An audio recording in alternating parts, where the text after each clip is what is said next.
The Great Hall of Axis Prime Station stretched for nearly a kilometer in every direction. Crystal pillars rose from the polished floor to support a ceiling that displayed the stars themselves, a window into the void that surrounded them all. Representatives from 400 species filled the curved benches that circled the central speaking platform. This was the heart of galactic civilization, the place where the Treaty of Eternal Harmony had been signed 2,000 years ago. Ambassador Chen Weilin sat in the human section, a small area near the back that reflected humanity's minor status among the stars.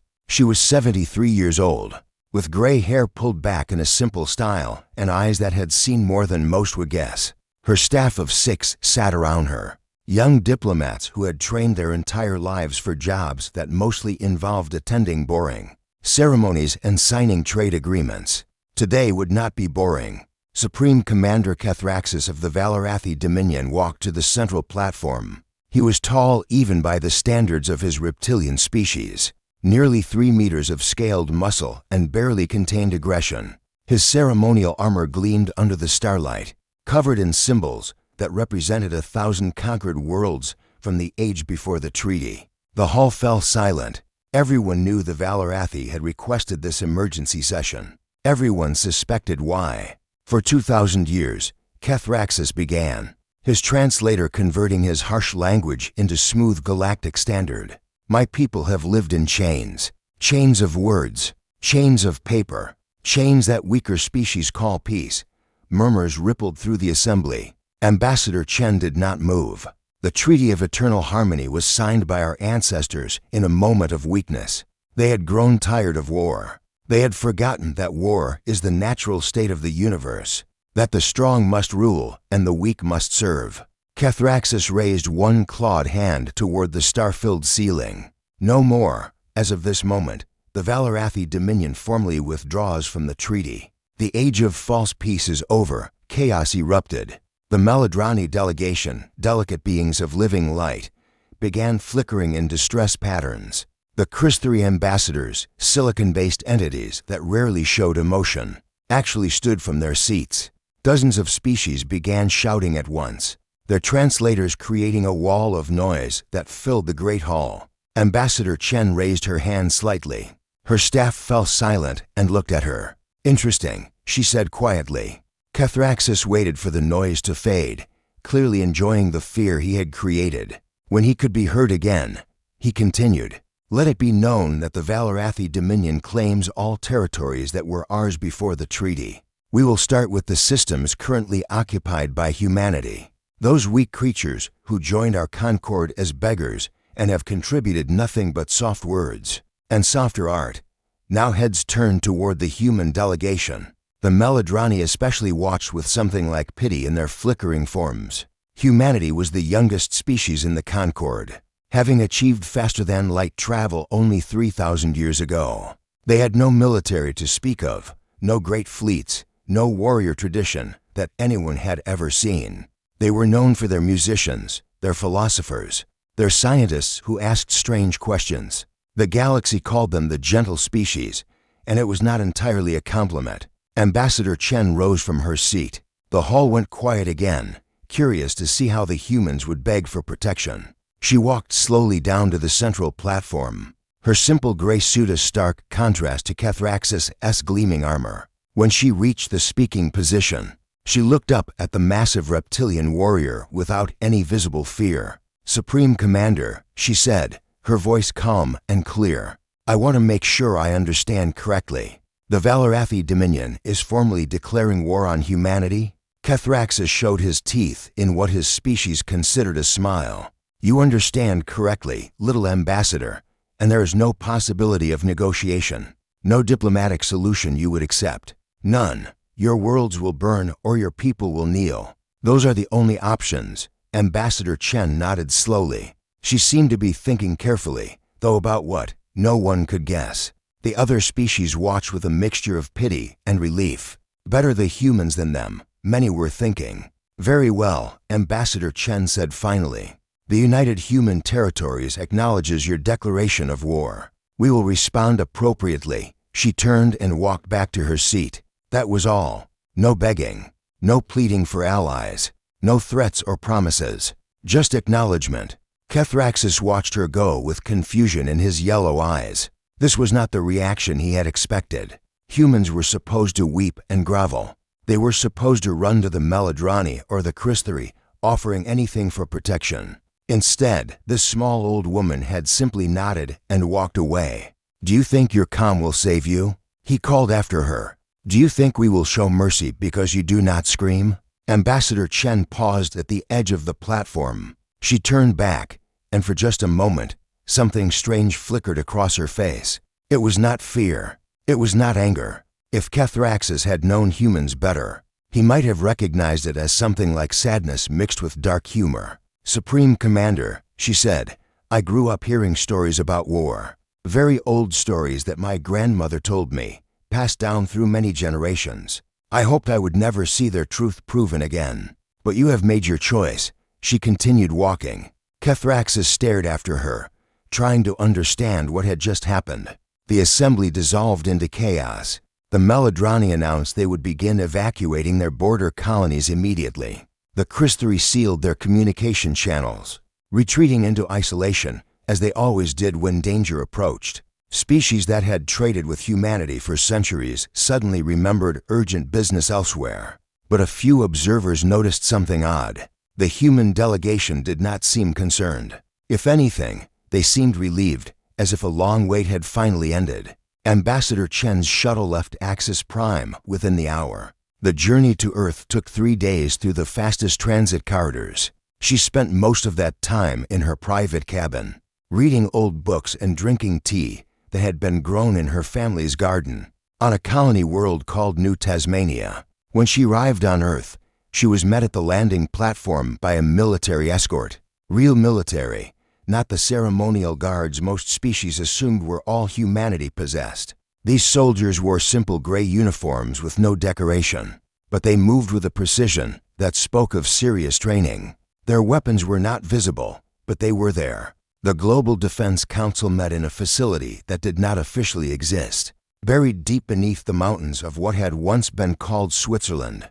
Ambassador Chen took her seat at the long table, where 20 of humanity's highest military commanders waited. Admiral Yukio Kankwo, commander of Earth's defense forces, was the oldest person in the room. At 94, she had served in a position that most humans considered purely ceremonial. The Defense Council had not been called to action in nearly 2,000 years. Its members had trained, planned, and waited, generation after generation, for a day that many thought would never come. "The Valarathi have declared war," Ambassador Chen reported. "They specifically named humanity as their first target. They expect to find easy prey." Admiral Okonkwo's weathered face showed no emotion. "What is their fleet strength?"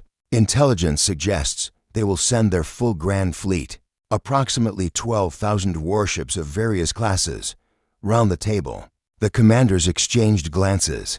Not worried glances, not frightened glances, something else entirely. "They're sending everything at once?"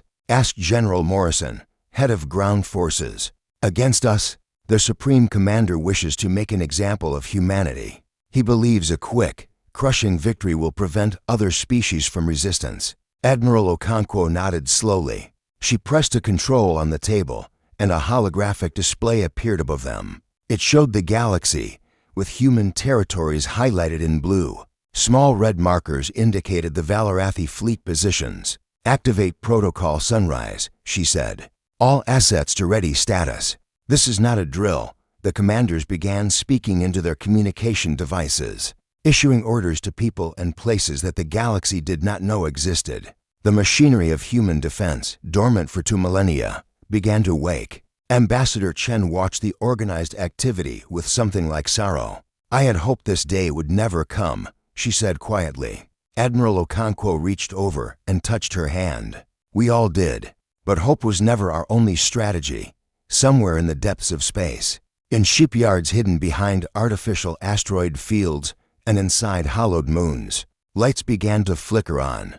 Engines that had been maintained in perfect condition for centuries started their warm-up cycles. Weapons systems ran diagnostic checks and found themselves ready. And in human homes across 100 colony worlds, Families gathered around news screens to watch the reports of Valarathi aggression. Some worried, some prayed, but many, especially the older ones who remembered their grandparents' stories, simply nodded. Finally, whispered an old man on the colony world of New Tasmania, the same words spoken in the Defense Council chamber. His grandson, a young man named Marcus Okonkwo, who had recently completed his military training, sat beside him and wondered what. But the numbers were not the worst part. The worst part was the size. These human ships were enormous. Each one dwarfed the largest Valarathi dreadnought. Their hulls bristled with weapons that did not match anything in. But the numbers were not the worst part. The worst part was the size. These human ships were enormous. Each one dwarfed the largest Valarathi dreadnought. Their hulls bristled with weapons that did not match anything in. 5 minutes passed in silence. On the bridge of the Eternal Dominance, Supreme Commander Cathraxis stood motionless, staring at the tactical display that showed his grand fleet, surrounded by an ocean of human warships. His officers watched him, waiting for orders that did not come. Supreme Commander, his second-in-command, finally ventured, "What are your instructions?" Cathraxis slowly turned his head. His eyes had changed. Where there had been arrogance and certainty, there was now something like madness. He had built his entire life on the belief that the Valarathi were the supreme warriors of the galaxy. That belief was dying, and he could not let it die quietly. "We do not surrender," he said, his voice barely above a whisper. "We are Valarathi. We fight. Sir, our weapons are disabled. Their fleet outnumbers us 4-1. Their ships are significantly larger and more advanced than ours. A battle would be. We do not surrender." Cathraxis roared, his voice echoing across the bridge. "All ships, prepare boarding craft. If we cannot shoot them, we will take their vessels with our claws. We will look them in the eyes as they die. Launch everything." The order went out. Across the Valarathi fleet, thousands of boarding craft began to deploy. Small, fast vessels filled with the most elite warriors the Dominion could produce, each one eager to prove their courage in close combat.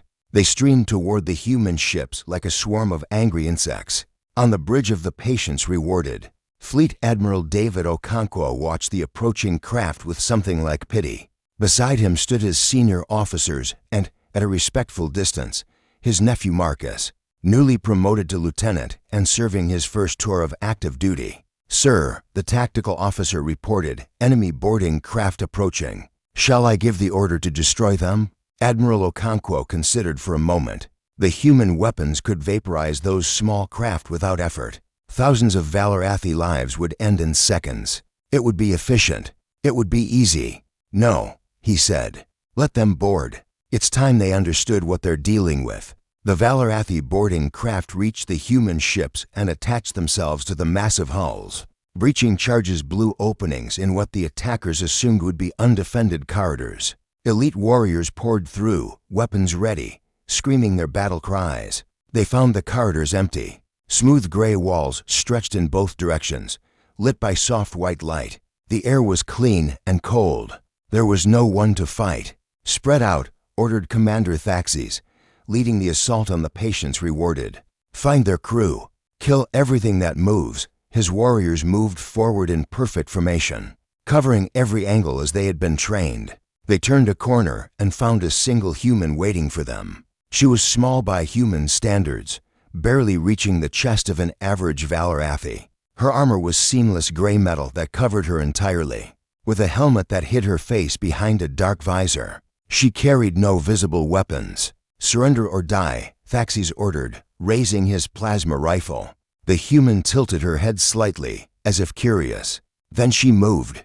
Thaxis had been a warrior for 40 years. He had fought in 100 battles against a dozen species. He had never seen anything move like this human moved. She was simply standing in front of him, and then she was beside him. And then his weapon was in pieces on the floor, and his arm was bending in a direction. It was not designed to bend. He screamed. Around him, his warriors opened fire, but their shots seemed to pass through empty air. The human was never where their weapons pointed. She moved between them like water flowing through stones, and wherever she passed, Valarathi fell. In less than a minute, Commander Thaxis was the only one still conscious. He lay on the cold floor, his body broken in a dozen places, watching the humans stand over him. She had not killed anyone. Every warrior in his squad was alive, but none of them would fight again for a long time. The human reached up and removed her helmet. Beneath it was a young woman with dark skin and calm brown eyes. She looked down at Thaxis with an expression that might have been sadness. "Your species loves war," she said. Her voice was soft, almost gentle. "You have built your entire culture around conquest and domination. You believe that violence makes you strong." She knelt beside him, bringing her face close to his. "We believe something different. We believe that true strength is knowing when not to fight. We could have destroyed your entire fleet in seconds. We could be bombarding your homeworld right now. We have the power to end your species, Commander. But we choose not to. Why?" Thaxis managed to croak through his pain. "Because we are human, and we are tired of war." The same scene played out across the fleet. Valarathi boarding parties met human defenders and were systematically dismantled. The humans fought with a precision that seemed almost mechanical, as if they had practiced these exact movements thousands of times. They broke bones and disabled weapons, but they killed no one. On the bridge of the Eternal Dominance, Supreme Commander Cathraxis received report after report of total failure. Every boarding action defeated. Every warrior subdued. 0 human casualties. "This is impossible," he whispered. The human fleet had still not fired a single shot. They simply waited, their massive weapons tracking every Valarathi ship, their electronic systems keeping the enemy weapons offline. They were demonstrating, in the clearest possible terms, that they could end this battle whenever they chose. A communication request came through. Admiral Okonkwo's face appeared on the main screen. "Supreme Commander," he said, "your boarding actions have failed. Your fleet is surrounded. Your weapons remain disabled. I am going to give you one more chance to surrender peacefully. I strongly suggest you take it." Cathraxis stared at the human for a long moment. Then, slowly, something broke inside him. Not his pride that had been shattered already. Something deeper. A fundamental assumption about the universe that he had never questioned. "Why?" he asked, echoing his fallen commander. "Why do you not destroy us? You have the power. You have the right. We declared war on you. Why show mercy?" Admiral Okonkwo was quiet for a moment before answering. "Because we spent 1,000 years preparing for this day. Not just building ships and training soldiers. We spent 1,000 years thinking about what we would do when this moment came. We could rule the galaxy through fear, Supreme Commander. We have the power. But we learned long ago, through terrible mistakes, that empires built on fear eventually fall." He leaned forward slightly. "We don't want to rule you. We don't want to destroy you. We want you to go home and think about what happened here today. We want you to understand that there is another way to be strong." Cathraxis felt the weight of his armor, the symbols of conquest that covered it. They felt hollow now. Empty decorations celebrating victories that suddenly seemed meaningless. "If I surrender," he said slowly, "what happens to my people?" "Nothing. You go home. You keep your ships, your worlds, your independence. All we ask is that you leave human space and don't come back with hostile intentions. That is all. That is all." Cathraxis looked around his bridge at the officers who had served him faithfully through this disaster. They were waiting for his decision, their faces showing the same confusion and fear he felt. "Stand down," he ordered. "All ships, stand down. Retrieve our boarding parties. Prepare to withdraw." The order spread through the fleet. Slowly, painfully, the great Valarathi armada began to pull back. Human ships opened corridors for them to pass, never threatening, never taunting.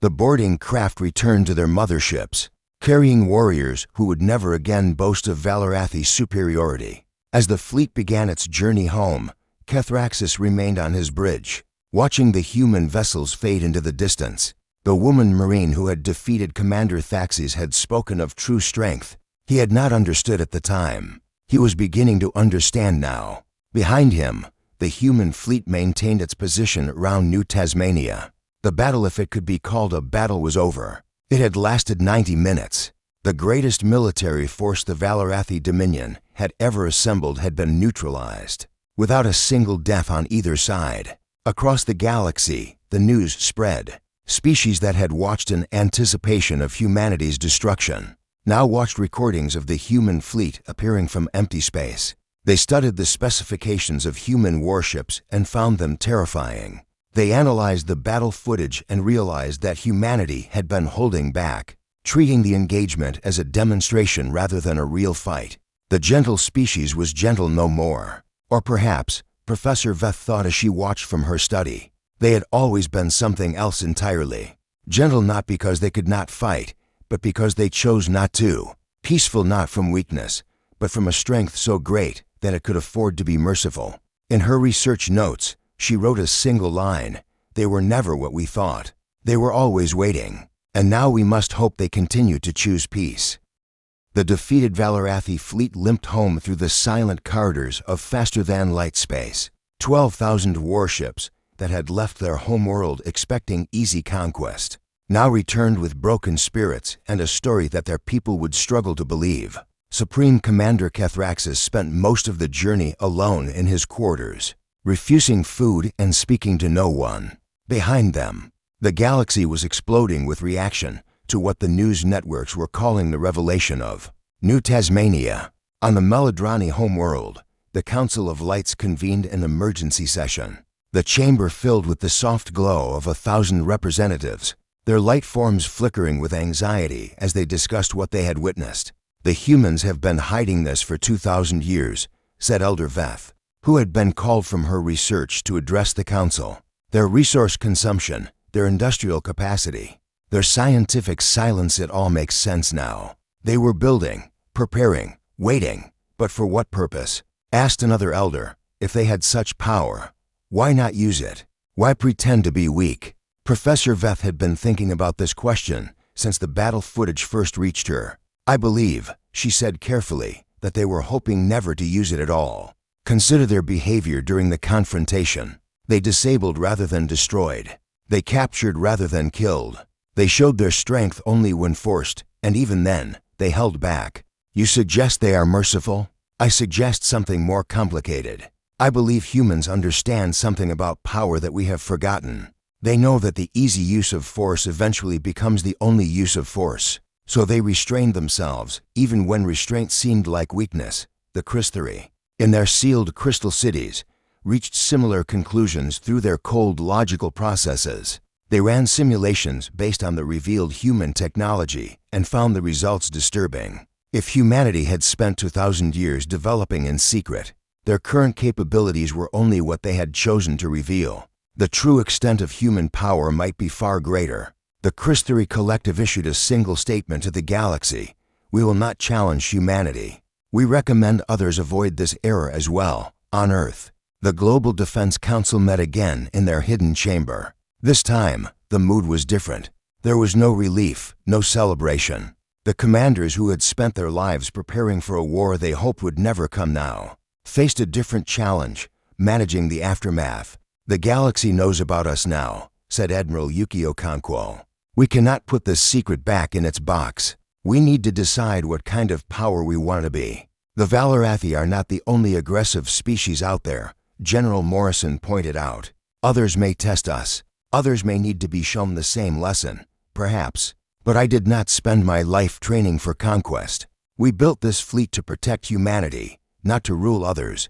Ambassador Chen Wei-Lin, who had been silent through most of the meeting, finally spoke. "I have been in contact with several galactic governments. They are afraid. They see our hidden fleet, and they imagine human dreadnoughts appearing above their homeworlds. Some are already discussing surrender terms, preemptive submission to avoid our imagined wrath. We should reassure them," Admiral Okonkwo said. "We should do more than that." Ambassador Chen stood and walked to the holographic display. "We have an opportunity here. For 2,000 years, the Treaty of Eternal Harmony was maintained by mutual fear and careful balance. That balance is gone now. We are the strongest power in the galaxy by a significant margin. We can choose what kind of order follows." The commanders listened as she outlined her proposal. Humanity would not hide anymore, but neither would it threaten. The human fleet would become the guarantor of galactic peace, but not through intimidation. Through example, through protection, through the same patient strength that had allowed them to wait to millennia for this moment. Far away, on the Valarathi homeworld, Supreme Commander Kethraxis finally emerged from his quarters as his ship entered home orbit. He was summoned immediately to face the Dominion Council, the ruling body of his species. They met in the ancient Hall of Victories, a vast chamber lined with trophies from 1,000 conquered worlds. Kethraxis walked down the long aisle to the central platform, passing the preserved skulls and captured banners of species the Valarathi had destroyed over millennia. Once, these trophies had filled him with pride. Now they seemed like the toys of children who had never faced a real opponent. The Lord Protector, ancient and scarred from battles fought centuries ago, looked down at him with cold eyes. "You have returned in defeat," he said. "Our grand fleet humiliated by a species we considered prey. Explain yourself." Kethraxis had prepared no defense. What defense could there be for what had happened? "My lord," he said, "there is no explanation that will satisfy you. We were wrong about the humans. We thought they were weak because they chose peace. We thought they were prey because they did not threaten us. We were fools." Murmurs rippled through the council. No Supreme Commander had ever spoken so bluntly of failure. "The humans had 2,000 years to prepare for our attack," Kethraxis continued. "While we maintained our visible military and boasted of our strength, they built in secret. Hidden shipyards, invisible fleets, weapons we cannot understand. They knew, from the day they joined the Concord, that someday someone would test them. They made sure they would be ready, and yet they showed mercy," the Lord Protector said. "They did not destroy our fleet. They did not pursue us. Why? Because they did not need to."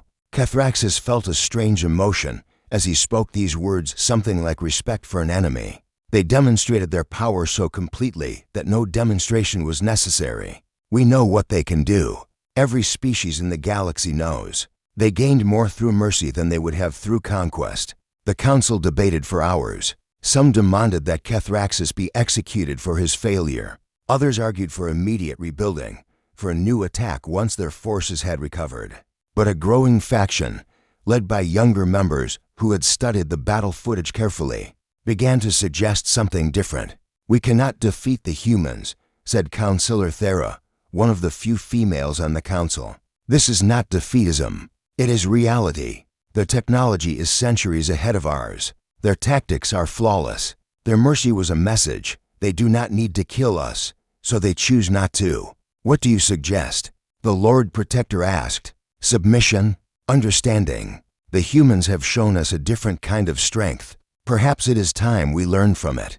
The debate continued through the night and into the next day. Kethraxis remained in the chamber, listening to arguments that would have been heresy a month ago. The certainties of Valarathi culture were cracking, and something new was beginning to grow in the cracks. Finally, the Lord Protector called for silence. His ancient face was thoughtful, weighing options that no Valarathi leader had ever considered. "We will not surrender," he announced. "We are still Valarathi, but neither will we seek vengeance that we cannot achieve. Send a message to the human government. We will negotiate new terms for peace on the human diplomatic vessel Patience." Ambassador Chen Weilin received the Valarathi communication with quiet satisfaction. The first step had been taken. There would be much more work ahead, years of careful diplomacy, of building trust, of demonstrating that humanity's power was not a threat to those who chose peace. But for now, there was a moment of hope. A species dedicated to war for millennia was beginning to question its assumptions. A galaxy that had feared human weakness was learning to appreciate human restraint. In her quarters, Ambassador Chen poured herself a cup of tea and looked out at the stars. Somewhere out there, the hidden shipyards continued their work, building more vessels for a fleet that she hoped would never need to fire in anger again. Power was a burden. 2,000 years of secrecy had taught humanity that. Now they would teach the galaxy, not through conquest, but through the patient example of strength that chose not to destroy. 1 year had passed since the Battle of New Tasmania. The galaxy had changed in ways that would have seemed impossible before that fateful day. On the neutral station Axis Prime, where Kethraxis had once declared war with such confidence, a new treaty was being signed. The Treaty of New Harmony, they called it. Unlike its predecessor, this agreement was not built on mutual fear between equal powers. It acknowledged what everyone now understood. Humanity was the strongest force in known space. But the treaty did not establish human rule. Instead, it created something new, a system where human fleets would protect any species that chose peace, while leaving each civilization free to govern itself. Ambassador Chen Weilin signed for humanity. She was older now, her gray hair whiter than it had been a year ago, but her eyes still held that calm certainty that had unnerved Kethraxis at the start of everything. Beside her stood representatives from 30 species, each placing their marks on a document that would shape galactic history. Most surprising of all was the presence of Kethraxis himself. No longer Supreme Commander, he had resigned that position after returning home. He now served as special advisor to the Valarathi delegation. He had spent the past year traveling among his people, speaking about what he had witnessed, trying to help them understand the lesson that humanity had taught through mercy, rather than massacre. "It seems strange to stand here as your ally," he said to Ambassador Chen after the ceremony, as delegates from dozens of worlds mingled in the Great Hall. "A year ago, I wanted to burn your worlds, and now?" Kethraxis considered the question seriously. His scales had grown paler over the past months, stress and age taking their toll. But his eyes were clearer than they had been when pride had blinded him. "Now I understand that I was the fool in a story I thought I was writing as the hero. Your species saw us coming from the beginning. You prepared not just to defeat us, but to defeat us in a way that left room for what comes after. That is wisdom my people never developed. It took us a long time to learn it," Ambassador Chen said. "And we learned it through terrible mistakes. Your species worships strength. So did ours, once. We nearly destroyed ourselves because of it. What changed? We invented weapons that could end everything. Not just wars, everything. All life, everywhere. And we stood at the edge of that abyss and looked down, and we decided we did not want to jump. So we built a new philosophy, slowly, over centuries. We kept our weapons, but we learned to see them as tools of last resort rather than first response." Kethraxis absorbed this quietly. In the background, the celebration continued. Species that had never spoken peacefully were sharing drinks and telling stories. The galaxy was healing, slowly, from wounds it had not even realized it carried. Far from the diplomatic ceremony, on the colony world of New Tasmania, Marcus Okonkwo was attending a different kind of gathering. A memorial had been built in the capital city not for human casualties, of which there had been none, but for the Valarathi warriors who had died of their wounds after the battle. Only a handful, but humanity had insisted on honoring them. The memorial was a simple stone circle, with names carved in both human script and Valarathi symbols. Marcus stood before it in his dress uniform, watching as a small group of Valarathi visitors laid flowers according to their own customs. They were part of a new exchange program, the first of their kind ever to visit a human world in peace. One young Valarathi approached Marcus after the ceremony. He was barely an adult by his species standards, his scales still bright with youth, his posture uncertain. "You are the grandson of the fleet admiral," the young Valarathi said. It was not a question. "I am, and you?" "I am Kreth. My father was Commander Thaxis, who led the boarding action against your ship." Marcus nodded slowly. He remembered the reports Thaxis had survived, but his injuries had ended his military career. "How is your father?" "He struggles. Our culture values warriors above all else. A warrior who cannot fight has no place. But he has been reading human philosophy, strange books about peace and restraint. He says the female soldier who defeated him spoke truth, that he is still trying to understand." They walked together through the memorial garden, two young males from species that had been at war only a year ago. "May I ask you something?" Kreth said. "Of course. Your people hid your strength for 2,000 years. You built those massive fleets in secret, trained armies no one knew existed. Why? Why not reveal your power and use it to control the galaxy from the beginning?" Marcus had been asked this question many times in the past year. He had heard the official answers, read the historical documents, but his grandmother had given him a different explanation, one that felt more true. "Because we were afraid of ourselves," he said. "Our history is full of horror, Kreth. We fought terrible wars among our own kind. We committed acts that still shame us. When we reached the stars, and found we were not alone. We looked at our past, and we were terrified of becoming that again, on a larger scale. So you hid? We prepared, but quietly. We told ourselves that if we never had to use our weapons, we had won. Every year of peace was a victory. Every conflict avoided was a battle won without bloodshed. Kreth was silent for a long moment. My people have never thought this way. To us, a battle avoided was a battle lost. Courage was measured in enemies killed. And now, the young Valarathi looked up at the sky where human satellites moved in silent orbit.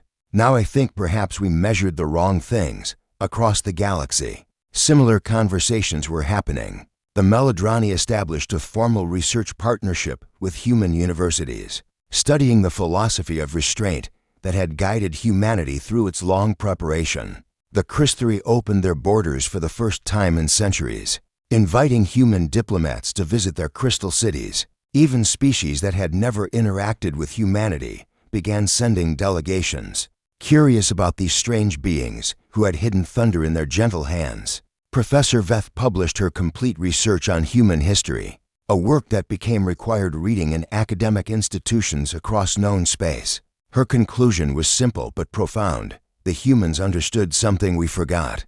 Power without wisdom destroys everything it touches, including itself. They built the greatest military force the galaxy has ever seen, and then they spent 2,000 years hoping they would never have to use it. That is not weakness. That is the highest form of strength on Earth. In a garden that had been tended by the Okonkwo family for generations, Admiral Yuki Okonkwo sat with her grandson Marcus, who had returned home for a brief visit before his next deployment.